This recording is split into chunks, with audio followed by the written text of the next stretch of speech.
আমরা এইচএসসি পরীক্ষার্থী আমাদের ভর্তি ফি নির্ধারিত হচ্ছে 2225 টাকা।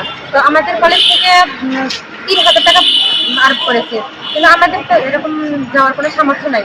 আর হচ্ছে আমরা যদি বলি যে এত টাকা কেন নেওয়া হলো, ওনারা আমাদের কোনো হিসাব দিতে পারছে না। আমাদের ভর্তি হচ্ছে 2225 টাকা, আর আমাদের বেশিটা হচ্ছে 3000 টাকা। এখন সর্বমোট 3000 টাকা ধরছে।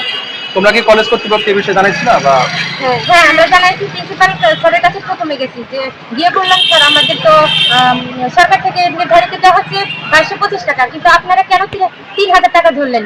উনি বললো এই ব্যাপারে তো আমি কিছু জানি না। তো এখন আমি তখন বললাম যে আপনি জানেন না, তাহলে কে জানে? বললো যে সভাপতি আর কমিটিরা জানে। তারপরে বললাম যে সভাপতি কমিটিরা জানে, তাহলে আপনি তো এই জায়গার প্রিন্সিপাল, আপনি তো নির্দেশটা দিয়েছেন।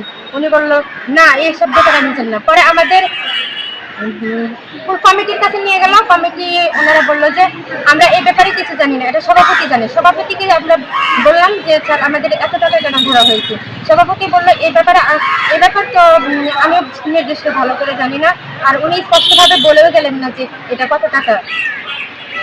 তার জন্য আমরা ইউএনও বরাবর লিখিত অভিযোগ জানাচ্ছি।